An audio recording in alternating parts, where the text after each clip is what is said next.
আসসালামু আলাইকুম। সবাই কেমন আছেন? আশা করি সবাই ভালো আছেন। আজ আপনাদের জন্য নিয়ে এসেছি গল্পের ৩য় পর্ব। আশা করি গল্পটি আপনাদের ভালো লাগবে। তাহলে চলুন শুরু করা যাক। এই আমি কি করছি? ওর অনুমতি ছাড়াই ওকে কাছে টেনে নিচ্ছি। এটা তো খুবই অন্যায়। কাল দিনে না হয় ওর কাছে ক্ষমা চেয়ে নেব। এসবই ভাবছি মনে মনে। হঠাৎ তমা আমার গা ঘেঁষে শুয়ে পড়ে। আমি কিছুটা অবাক হলাম। তার মানে আমি মনে মনে যা ভাবছি তাই? তমা ইচ্ছে করেই আমার বুকে এসে শুয়েছিল। আর আমি তার ফায়দা উঠিয়েছি। ছি, কি লজ্জার বিষয়। এমন সময় অস্ফুট সুরে তমা বলে, আমার খুব ঠান্ডা লাগছে। এবার বুঝতে পারলাম কেন ও গা ঘেঁষে ঘুমোচ্ছে। আসলে ওর ঠান্ডা লাগছে। গরমকাল থাকার কারণে বেডের উপর কোনো কম্বল রাখা হয়নি। আমি উঠে আলমারি থেকে কম্বল বের করে নিয়ে আসলাম। তারপর তমার গায়ে সেটা মেলে দিলাম। আমি আর কিছু না বলে চুপচাপ শুয়ে পড়লাম। কাল অফিস ছুটি ছিল, তাই সকালে একটু বেলা করেই ঘুম থেকে উঠলাম। ঘুম ভাঙতেই চোখ খুলে দেখি তমা আমার সামনে বসে আছে আর আমার দিকে অপলক দৃষ্টিতে তাকিয়ে আছে। যখন দেখলো আমার ঘুম ভেঙেছে তখন সে বলে, শুভ সকাল। সরি, এখন কি শুভ সকাল বলবো নাকি শুভ দুপুর বলবো, কোনটা? বেলা কয়টা বাজে সে খেয়াল আছে? সেই কখন থেকে আমি অপেক্ষা করছি। আমি ওর কথা শুনে উঠে বসতে বসতে বললাম, শুভ সকাল। সে কখন থেকে অপেক্ষা করছো মানে? কেন, কিছু দরকার কি? তমা বলে, দরকার তো আছেই বটে, যদি অনুমতি দাও তাহলে বলতে পারি। আমি বললাম, কি দরকার বলো। তমা বলে, বলছিলাম কি, আজ তো তোমার ছুটি, চলো না আমরা বাইরে ঘুরতে যাই। বিয়ে হয়েছে পর্যন্ত তুমি তো আমাকে কোথাও ঘুরতে নিয়ে যাও না। ওর কথা শুনে আমার চোখ গোল গোল হয়ে গেল। এ কথায় আমার ঘুমের লেশ মাত্র উধাও হয়ে গেল। মেয়েটা বলে কি আমার সাথে ঘুরতে যাবে? আর ও এমন বিহেভ করছে কেন? যেন মনে হচ্ছে রাতের কোনো কিছুই ওর মনে নেই। মনে মনে এসবই ভাবছি ওর দিকে তাকিয়ে। আমাকে চুপ দেখে তমা বলে, কি হলো, অমন করে কি দেখছো? নিয়ে যাবে আমাকে ঘোরাতে? আমি নিজেকে স্বাভাবিক করে বললাম, বেশ নিয়ে যাব, কোথায় যাবে ভেবে নাও। আমার কথা শুনে তমা খুব খুশি হলো। মনের আনন্দে হেলে দুলে ঘর থেকে বেরিয়ে যাচ্ছে। এমন সময় আমি পেছন থেকে ডেকে বললাম, কালকের জন্য সরি। তমা থমকে দাঁড়িয়ে চট করে আমার দিকে ফিরে বলে, কিসের জন্য সরি বলছো? আমি অপরাধীর মতো মাথা নিচু করে আমতা আমতা করে বললাম, মানে আসলে কাল রাতে তুমি যখন আমার কাছে এসে ঘুমিয়েছিলে তখন আমি নিজেকে ঠিক রাখতে পারিনি। জানি না তখন কি হয়েছিল আমার। তারপর এতটুকু বলে আর বলতে পারলাম না। আমাকে আবার চুপ হতে দেখে তমা বলে, চুপ হয়ে গেলে যে? তারপর তারপর কি বলো? আমি নিজেকে আরেকটু স্বাভাবিক করে নরম সুরে বললাম, কি করে যে বলি, অন্যায় যখন করেছি তাহলে তো বলতেই হবে। আসলে আমি নিজেকে ঠিক রাখতে পারিনি, তাই তোমাকে জড়িয়ে ধরে ফেলেছি। তারপর তুমি নিশ্চয়ই বুঝতে পারছো। তমা একটু অবাক হয়ে বলে, তারপর কি করেছো বলো? তার মানে কি আমি বুঝে নেব তুমি ইয়েও করেছো? আমি তৎক্ষণাৎ চেঁচিয়ে বললাম, না না, এসব কিছু করিনি, শুধু কিস করেছি। আমি জানি আমার করা উচিত হয়নি। তোমার অনুমতি ছাড়া তোমাকে টাচ করা বারণ। তা জানা সত্ত্বেও আমি অজান্তে এমনটা করে ফেলেছি। আর কখনো এমন হবে না, প্লিজ তুমি কিছু মনে করো না। বোঝার চেষ্টা করো, সত্যি আমি নিজের ইচ্ছে কিছু করিনি। ভুল হয়ে গেছে, তার জন্য আমাকে ক্ষমা করে দাও। কথাগুলো বলতে বলতে আমার মাথা আরো নিচু হয়ে গেল। তোমার চোখে চোখ রাখতে লজ্জা পাচ্ছি আমি। আমার এই কাণ্ড দেখে তোমার হাসি থামিয়ে রাখতে পারলো না। সে হাসিতে ফেটে পড়লো। এমনভাবে হাসতে যেন আমি ফানি কিছু বলেছি। কি অদ্ভুত মেরে বাবা। ওর হাসিতে আমি বোকা বনে গেলাম। তাকিয়ে রইলাম ওর দিকে, বোঝার চেষ্টা করলাম হাসির অর্থ। কিন্তু না, আমার কিছুই বোধগম্য হলো না। তমা এক পা দুপা করে আমার সামনে এসে দাঁড়ায়। তারপর আমার দিকে ঝুঁকে পড়ে আমার মুখের সামনে মুখ এনে চোখে চোখ রাখে। তারপর মুখে শান্তির হাসি ফুটিয়ে বলে, আমি তোমার কে হই বলো তো? আমিও মনে মুগ্ধ হয়ে ওর সেই চোখের চাহনির মাদকতায় হারিয়ে গেলাম। মুখ থেকে অস্ফুট সুরে বেরিয়ে এলো, তুমি আমার বিবাহিত স্ত্রী। তমা বলে, তাহলে আমাকে ছুলে তোমার অপরাধ কেন হবে? কেন আমার কাছে ক্ষমা চেয়ে আমাকে অপরাধী বানাচ্ছ? আমি বললাম, কিন্তু তুমি যে আমাকে নিষেধ করেছো তোমার শরীর স্পর্শ করতে। তুমি তো আমাকে সেই অধিকার এখনো দাওনি। তমা বলে, দেইনি বলে যে তুমি স্পর্শ করতে পারবে না তা কিন্তু বলিনি। আমি নাস্তা রেডি করছি, তুমি ফ্রেশ হয়ে আসো। এই বলে তমা চলে গেল। আমি ওভাবেই তাকিয়ে রইলাম ওর দিকে। মেয়েটা আমার মুখের সামনে এসে কি বলে গেল? সত্যিই কি ও কিছু মনে করেনি? ওর কথার মাঝে কিছু একটা ছিল, সেটা কি? আরে ধেত্তেরি, সবকিছু মাথার উপর দিয়ে যাচ্ছে। কিছু মাথায় আসছে না। আমি আর ভাবতে পারছি না, তাই উঠে ফ্রেশ হয়ে নিলাম। তারপর নিচে গিয়ে নাস্তা করে নিলাম। আজ আর বন্ধুদের সাথে আড্ডা দিতে বের হলাম না। বিকেলে তমাকে নিয়ে ঘুরতে বের হব। মেয়েটা আজ নিজ থেকে আবদার করেছে। বিকেলের দিকে তমাকে বললাম, রেডি হয়ে নাও, কিছুক্ষণ পর আমরা বের হব। তমা খুশিতে আত্মহারা হয়ে রেডি হতে চলে গেল। কিছুক্ষণ পর রেডি হয়ে বেরিয়ে এসে বলে, আমি রেডি, চলো তাহলে। তখন আমি পত্রিকা পড়ছিলাম, কারণ সকালে পত্রিকা পড়া হয়নি আমার, ঘুমিয়ে থাকার কারণে, তাই এখন পড়ছি। ওর কথা শুনে পত্রিকা থেকে মুখ তুলে তাকালাম। সেই তাকানোই ব্যাস, আর চোখ সরাতে পারলাম না। চোখ যেন আমার স্থির হয়ে গেল। নীল রঙের সালোয়ার কামিজে নীল পরীর মতো লাগছে ওকে। মাথায় নীল রঙের হেজাব, খুব সুন্দর করে চুলগুলোকে ঢেকে বেঁধেছে হেজাবটাকে। তাতেই যেন ওর সৌন্দর্য আরো বৃদ্ধি করেছে। আমি যেন কোনো কলেজ পড়ুয়া মেয়েকে দেখছি না, আমার সামনে যেন দাঁড়িয়ে আছে কোনো মাদ্রাসায় পড়ুয়া মেয়ে। আমার যেন দেখতে দেখতে ঘোর কাটছে না। এদিকে আমাকে এভাবে তাকিয়ে থাকতে দেখে তোমার লজ্জা পেল। সে খুবই লাজুক ভাব নিয়ে আমাকে বলে, কি হলো, অমন করে কি দেখছো? ওর কথায় আমার সম্বিত ফিরল, কিন্তু চোখ সরাতে পারিনি। ওভাবেই তাকিয়ে বললাম, মাশাআল্লাহ, আজ তোমাকে অনেক সুন্দর লাগছে। আমার কথা শুনে তোমার লজ্জায় রাঙা হয়ে যায়, মাথা নিচু করে বলে, আজকের আগে কি আমি সুন্দর ছিলাম না? আমি বললাম, আগেও সুন্দর ছিলে, এখনও আছো, তবে আজ তোমাকে একটু বেশি সুন্দর লাগছে, যা তোমাকে বলে বোঝাতে পারবো না। তমা বলে, এ আর এমন সুন্দর কি, আমার চেয়েও কত সুন্দর সুন্দর মেয়ে আছে। আর আজকের সুন্দরটা, এ তো মেকআপের কামাল।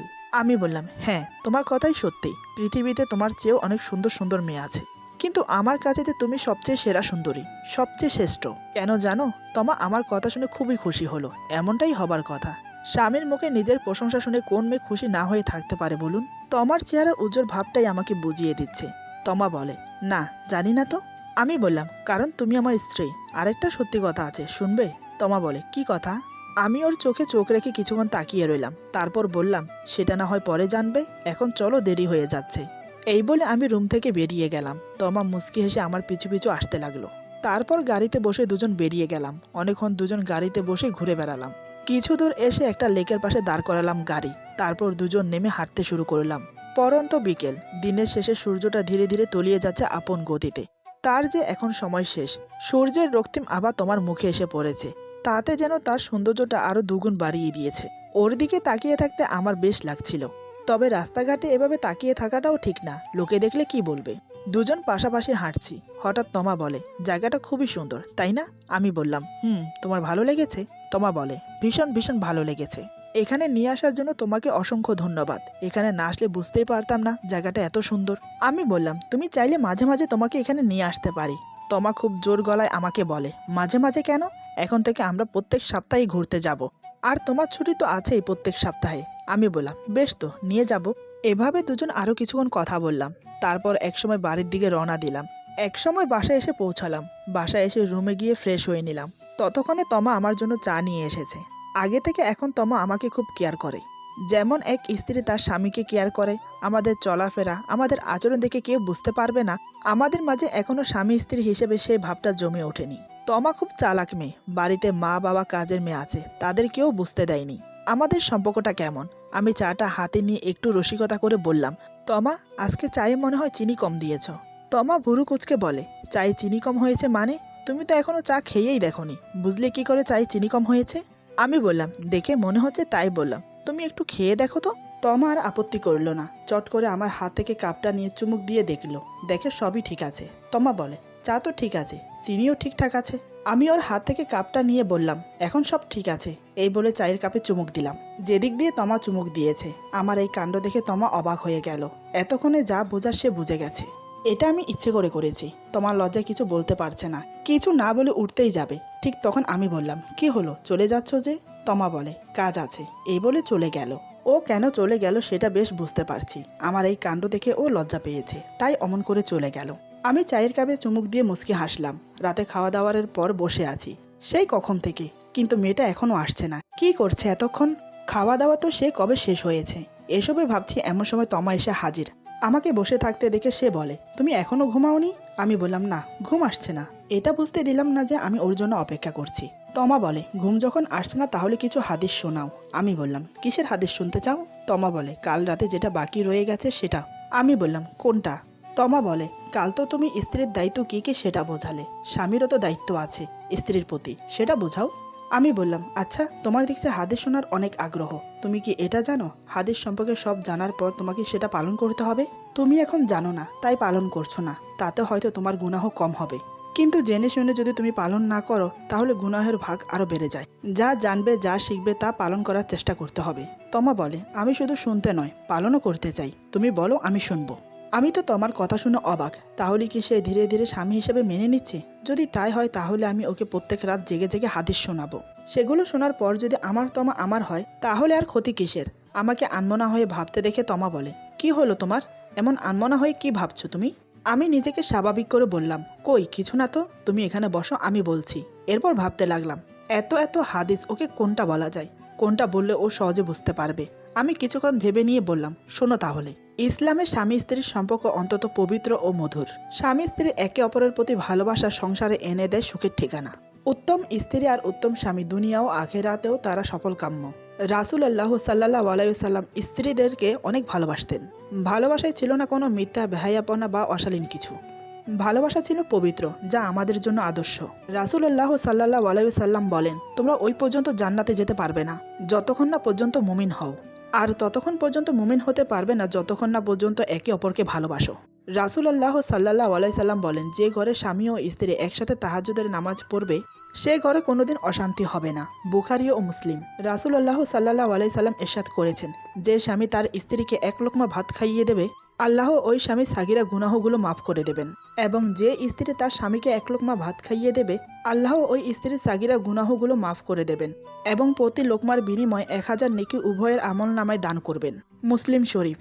মহানবী সাল্লাল্লাহু আলাইহি সাল্লাম ইরশাদ করেন, যে ঘরে স্বামী ও স্ত্রী এক প্লেটে খাবার খাবে যতক্ষণ খাবার খেতে থাকবে ততক্ষণ তাদের আমলনামায় সওয়াব লেখা হবে। তিরমিজ। রাসূল সাল্লাল্লাহু আলাইহি সাল্লাম ইরশাদ করেছেন, স্বামী ও স্ত্রী যখন এক বিছানায় শয়ন করে বা বসে অথবা গল্প করে অথবা হাসি খুশির কথা বলে, তখন প্রতিটা মিনিটে এবং স্বামী স্ত্রীর প্রতিটা কথাতে প্রতিটা সেকেন্ডে তাদের আমলনামায় 10টা করে নেকি লেখা হয়। আবু দাউদ।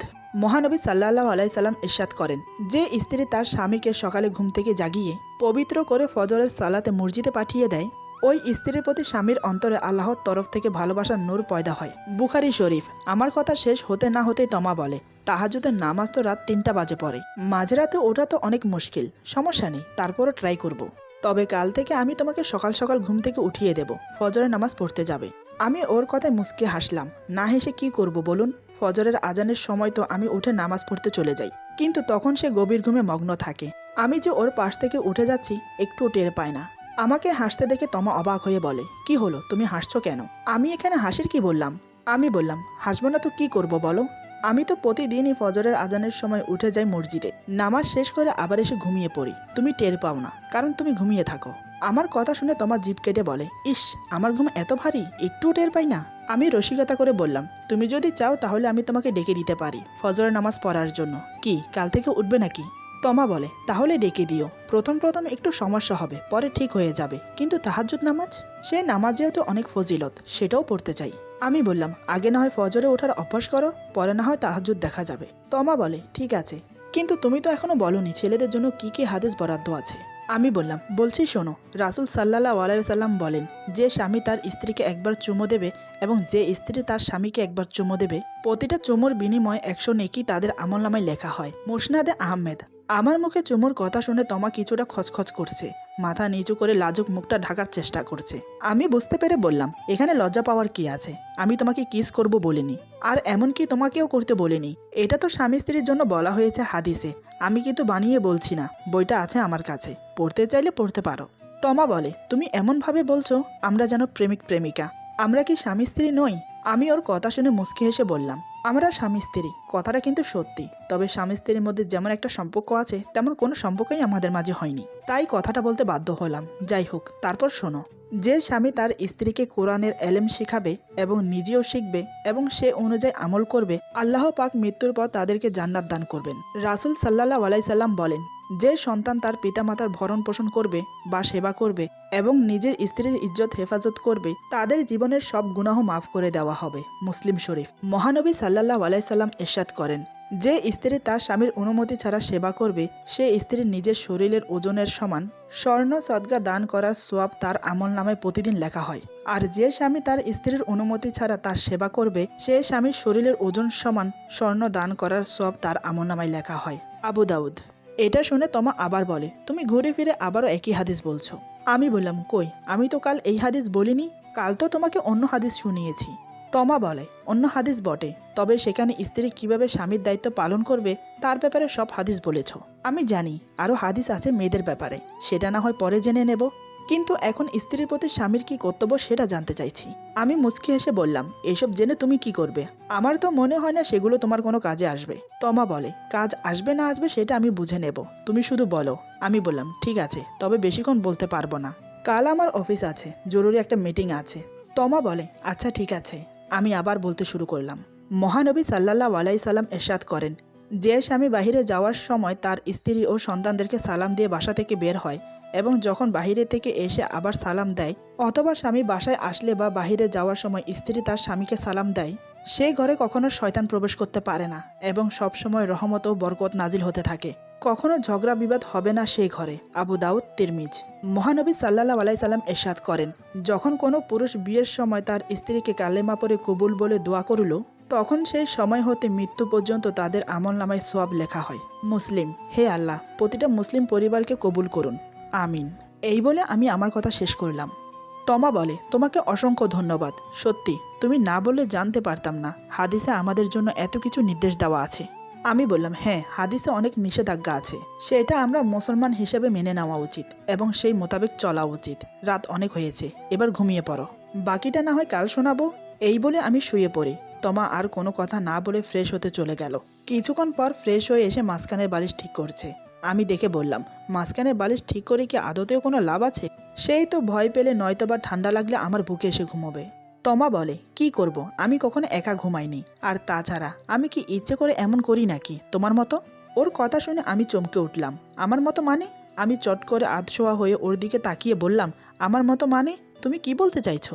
তমা বলে, কিছু না। এই বলে তমা বালিশ ঠিক করে শুয়ে পড়ে। আমি তখনও অবাক হয়ে তাকিয়ে রইলাম। আমিও হাজারো প্রশ্ন মাথা নিয়ে শুয়ে পড়লাম। মনে মনে বললাম, আজ যেন কিছু না হয়, মনে হয় মেয়েটা আমাকে সন্দেহ করছে। কিন্তু মানুষ যা ভেবে ঘুমায় আদতে কি তা হয়? হয় তার উল্টা।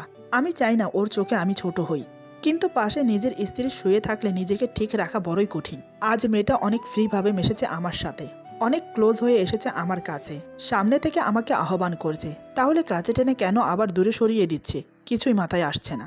নানান কথা ভাবতে ভাবতে ঘুমিয়ে পড়লাম। তমা ঘুমিয়েছে কিনা তা জানি না, কিন্তু আমি ঘুমের ঘরে ঢলে পড়লাম। তমা যতই আমার মুখের সামনে বালিশ দিয়ে শুয়ে পড়ুক না কেন, মনে মনে কিন্তু ওয়েট করছে আমি ঘুমানোর জন্য।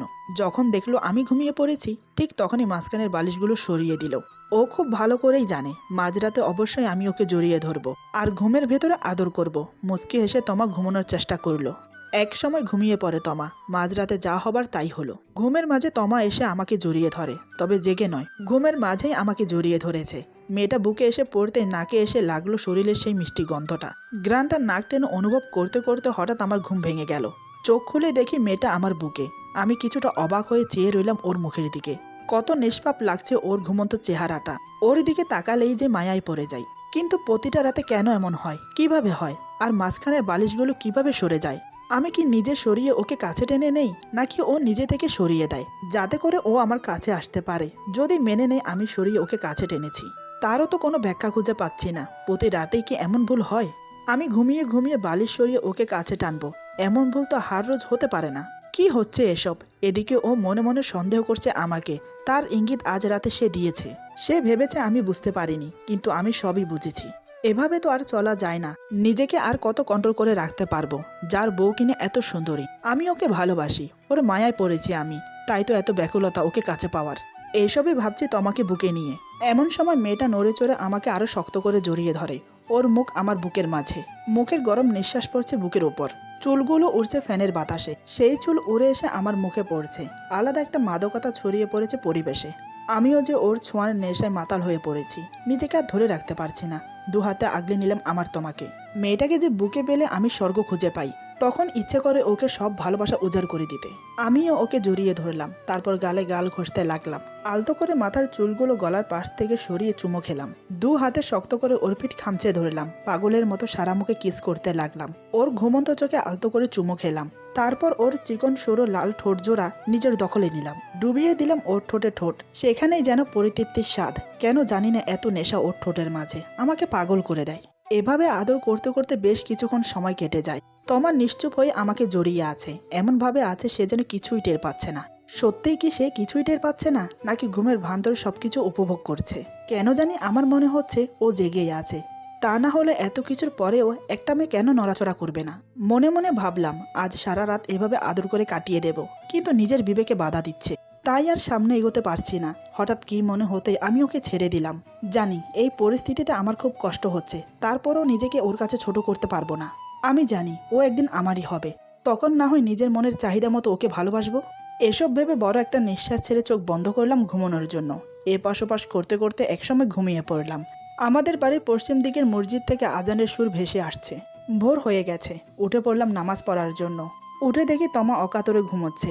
চিন্তা করলাম মেয়েটাকে ডাকবো নামাজ পড়ার জন্য। ও তো বলেছে নামাজ পড়বে, যাই হোক দেখা যাক না কি হয়। আমি তমা তমা বলে কয়েকবার ডাক দিলাম, কিন্তু কোনো সারা শব্দ নেই। সে তার ঘুম নিয়েই ব্যস্ত।